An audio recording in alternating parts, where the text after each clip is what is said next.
दोस्तों आज की इस वीडियो में हम लोग डिस्कस करने जा रहे हैं एक American play right Tennessee Williams का लिखा हुआ एक प्ले जिसका नाम है द ग्लास मेनेगरी। दोस्तों ये प्ले की खास बात ये है कि ये एक मेमोरी प्ले है। इसके अंदर टेनेसी विलियम्स ने अपनी खुद की लाइफ से कुछ ऑटोबायोग्राफिकल एलिमेंट्स उठाए हैं। और दोस्तों ये प्ले जो है मैं आपको बता दूं 1944 में फर्स्ट टाइम इसको प्रीमियर किया गया था। टेनेसी विलियम्स दोस्तों यूजीन ओ नाइल जो प्लेराइट थे, अमेरिकन प्लेराइट थे, उन्हीं के टाइम के एक प्लेराइट थे। और दोस्तों ये बहुत ही फेमस वर्क है उनका। तो मैं जितना अच्छे से हो सके उतना अच्छे से इस वीडियो में इस प्ले को समझाने की कोशिश करूंगा। ये वीडियो बहुत ही इंटरेस्टिंग होने वाली है। शुरू करते हैं। इस प्ले का नरेटर है टॉम नाम का एक लड़का, टॉम विंगफील्ड। ये प्ले उसकी एक मेमोरी है दोस्तों। ये फर्स्ट मेमोरी प्ले माना जाता है इंग्लिश लिटरेचर में। तो उसी के अपार्टमेंट में इस प्ले की शुरुआत होती है। सेंट लुइस नाम की जगह पर इसका अपार्टमेंट मौजूद है। 1930s चल रहा है दोस्तों। टॉम एक वेयर हाउस में काम करता है, गोदाम टाइप की जगह है, कोई गराज टाइप की जगह है, वहाँ पर काम करता है।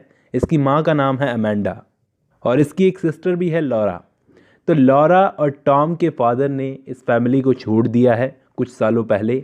जाते जाते बस वो यही कहते गए एक पोस्ट कार्ड के ज़रिए कि हेलो और गुड बाय। शायद अब उनको इस फैमिली से कोई मतलब नहीं था, इसलिए वो चले गए। सिर्फ जाते जाते यही वर्ड लिख के गए, हेलो और गुड बाय। अब टॉम की एंट्री होती है इस प्ले में अपने अपार्टमेंट में। वो अपनी फैमिली के साथ में डिनर टेबल पर बैठकर डिनर कर रहा है। तो अमेंडा जो उसकी माँ है वो टॉम से बोलती है कि तुम्हें सबसे पहले तो डिनर टेबल पर बैठने और खाने के मैनर्स सीखने चाहिए। और दूसरा ये इसको इसकी स्मोकिंग की आदत के लिए टोकती है कि अपनी ये स्मोकिंग की आदत छोड़ो। फिर ये अमेंडा अपने बच्चों को, इन दोनों बच्चों को अपने बचपन की बातें बताती है कि किस तरह से इसके लिए लड़कों की लाइन लगी रहती थी। अब ये दोनों जने, ये दोनों भाई बहन, ये पुरानी सी घिसी पिटी कहानी कई बार सुन चुके हैं, लेकिन इन दोनों ने सोचा कि सुनाने दो, सुनते हैं। लेकिन अभी इस अमेंडा को अपनी बेटी लॉरा की चिंता है कि इसका क्या होगा, क्योंकि अनफॉर्चुनेटली दोस्तों इस लॉरा का एक पैर दूसरे पैर से छोटा है। तो ये इन्फीरियरिटी कॉम्प्लेक्स में रहती है, मतलब खुद को बहुत इन्फीरियर फील करती है। इसकी माँ अमेंडा ने इसको बिजनेस कॉलेज में भेजा, लेकिन उस कॉलेज को कुछ ही हफ्तों रहकर इसने ड्रॉप आउट कर दिया, क्योंकि ये खुद को बहुत इन्फीरियर समझती है इसके पैर के दोष की वजह से। लॉरा बस अकेली रहती है, पार्क में, जू वगैरह में घूमती और ये अपना ज़्यादातर टाइम अपने ग्लास मेनेगरी के साथ गुजारती है। कुछ कांच की मूर्तियां हैं, उनका एक कलेक्शन बना हुआ है जिसको कहा जाता है ग्लास मेनेगरी। तो उसके साथ में ये गुजारती है टाइम। इसकी माँ अमेंडा ये चीज़ देखकर बहुत ज़्यादा फ्रस्ट्रेटेड है कि लॉरा की शादी के लिए वो लड़का देख रही है। वो उसे बोलती है कि बेटी अगर तुम्हें कोई लड़का पसंद हो तो मुझे बता दो। तो लॉरा बोलती है कि जब वो हाई स्कूल में थी तो एक जिम नाम के लड़के पर उसका क्रश था, लेकिन वो शायद किसी और लड़की को पसंद करता था। अब दोस्तों मैं आपको टॉम के बारे में बताता हूँ। टॉम जो है ये ना तो अपनी जॉब से खुश है और ना अपनी फैमिली लाइफ से। इसको करना कुछ और है, लेकिन ये जॉब में फंस गया है। अब जॉब के दौरान ये पोइट्री वगैरह लिखता रहता है, लिटरेचर में इसका इंटरेस्ट है, और रात को चुपके से ये घर के बाहर जाकर मूवीज़ वगैरह देखता है, ड्रिंक करता है, स्मोकिंग भी करता है। और इसी बात पर इसकी माँ अमेंडा से इसकी लड़ाई होती है। ये बोलता है कि मेरी खुद की कोई प्राइवेसी है कि नहीं, आप हमेशा मेरी प्राइवेसी पर रेस्ट्रिक्शंस लगा देती हो। तो इस बात पर अमेंडा इसको बोलती है कि तुम्हें पाला, इतना बड़ा किया, अब तुम्हें अपनी फैमिली की, अपनी बहन की कुछ रिस्पॉन्सिबिलिटी लेनी चाहिए। तो अब इन दोनों को ही, अमेंडा और टॉम को, लॉरा की शादी की चिंता है। तो अमेंडा अपने बेटे से बोलती है, टॉम से रिक्वेस्ट करती है कि तुम तो कम से कम अपने फादर की तरह हमें छोड़ मत देना। तुम अपनी बहन के लिए कोई ढंग का लड़का देखो अपने वेयर हाउस में जहाँ तुम काम करते हो।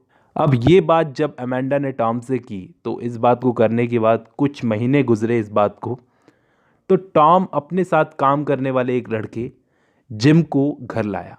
ये दोस्तों ये जो जिम है, ये बंदा टॉम के साथ काम करता है और ये जिम टॉम को शेक्सपियर कहकर बुलाता है। दोस्तों ये लड़का जिम वही है जिस पर कभी लॉरा का क्रश था। तो ये टॉम को शेक्सपियर कहकर बुलाता है। जब ये इस घर में आता है तो लॉरा से इसकी सबसे पहले मुलाकात होती है। तो ये लॉरा को देखकर बोलता है कि शेक्सपियर की कोई सिस्टर भी है, मुझे ये नहीं पता था। जब ये जिम इस घर में आ रहा था तो इस अमेंडा को ये बात सुनकर बहुत खुशी हुई कि कोई लड़का उसकी बेटी को देखने आ रहा है। तो वो तैयारियां करना शुरू कर देती है। लॉरा के लिए एक नई ड्रेस बनाती है, बड़ी भड़कीली सी ड्रेस बनाती है। तो लॉरा ने जब जिम को देखा तो ये उसको पहचान गई कि ये उसके हाई स्कूल वाला प्यार है। उसे देखकर एक बार फिर से वो डर गई, मतलब एक बार के लिए वो डर गई। और आज बड़ी अलग सी ड्रेस पहन रखी थी इसने, भड़कीली सी, जो इसकी माँ ने इसको दी थी। तो ये डिनर टेबल पर लॉरा इनके साथ में नहीं बैठी, बल्कि लिविंग रूम में अकेले बैठी थी, सोफ़ा पर लेटी हुई थी अकेले। तो डिनर के टाइम पर लाइट चली गई। अब लाइट क्यों चली गई? क्योंकि स्टॉर्म ने बिजली का बिल नहीं भरा था। ये पैसा पता है कहाँ लगा रहा है? कहीं और किसी और काम में लगा रहा है। तो इस अमेंडा ने कैंडल्स जलाई और कैंडल लाइट में मतलब सीन बहुत खूबसूरत हो गया। तो उस वक्त ये जिम जो था ये लॉरा के पास गया लिविंग रूम में। तो जब ये इसके पास आया लॉरा के पास में, तो पहले तो इसे बड़ा अनकंफर्टेबल फील हुआ, लेकिन जिम का नेचर जो था बड़ा जेंटल था, तो वो उससे रिलैक्स हो गई। लॉरा जिम को याद दिलाती है कि हम दोनों हाई स्कूल में साथ में ही पढ़ते थे और तुम मुझे ब्लू रोजेस कहकर बुलाते थे। तो जिम उससे बोलता है कि लॉरा, तुम्हें अपने इस इन्फीरियरिटी कॉम्प्लेक्स से बाहर आना चाहिए और अपने अंदर कॉन्फिडेंस जगाना चाहिए। तो लॉरा अब इस जिम को अपना ग्लास का कलेक्शन दिखाती है, ग्लास मैनेगरी दिखाती है, फेवरेट ग्लास का कलेक्शन दिखाती है और ग्लास यूनिकॉर्न देती है अपना। फिर ये लोग डांस भी करने लगते हैं। तो डांस करने के दौरान जिम से गलती से वो यूनिकॉर्न जो लॉरा का था, यूनिकॉर्न जो इसे बहुत फेवरेट था, वो टूट जाता है। तो जिम लॉरा से बोलता है कि मुझे माफ़ करना, क्योंकि मैं तुमसे शादी नहीं कर सकता, क्योंकि एक्चुअली मेरी इंगेजमेंट पहले हो चुकी है। ये बात सुनकर लॉरा का दिल जो था वो एक बार फिर से टूट जाता है, लेकिन उसने ये बात किसी की नज़र में आने नहीं दी, मतलब अपने अंदर अपने तक ही रखी। तो जिम को जाते जाते ग्लास का उसने वो टूटा हुआ यूनिकॉर्न दे दिया एक निशानी की तरह। अब जिम के जाने के बाद अमेंडा वहाँ पर आती है लिविंग रूम में और सारी बात पता चलती है कि उस लड़के की तो एंगेजमेंट हो चुकी थी। इस बात पर ये अमेंडा स्टॉर्म पर चिल्लाती है कि तुम्हारे सारे काम उल्टे हैं, तुम्हें मज़ा आता है हम लोगों के साथ गेम खेलने में। तो अब टॉम का भी गुस्सा टूट जाता है, यहाँ से चला जाता है वो। तो ये अमेंडा उसे गुस्से में बोलती है कि जाओ जाके चांद पर रहो। अब ये टॉम एंड में, इस प्ले की एंड में, अपनी बहन और अपनी माँ को छोड़कर यहाँ से चला जाता है। इसको जॉब से भी निकाल दिया गया है, लेकिन ये चाहे जितना भी दूर चला जाए, लेकिन इसके दिमाग में अपनी फैमिली के इमोशंस जो हैं वो निकाल नहीं सकता ये। तो यही इस प्ले की मेन थीम है, इल्यूजन्स। इस प्ले की मेन थीम है इल्यूजन्स, मतलब भ्रम वगैरह।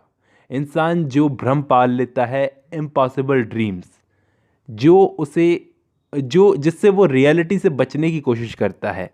और इंसान जो सोचता है कि मैं अपने पास्ट से बच सकता हूँ, तो ये भी एक इल्यूजन ही है। तो आई होप आपको ये प्ले समझ में आया होगा दोस्तों। आज की वीडियो में बस इतना ही।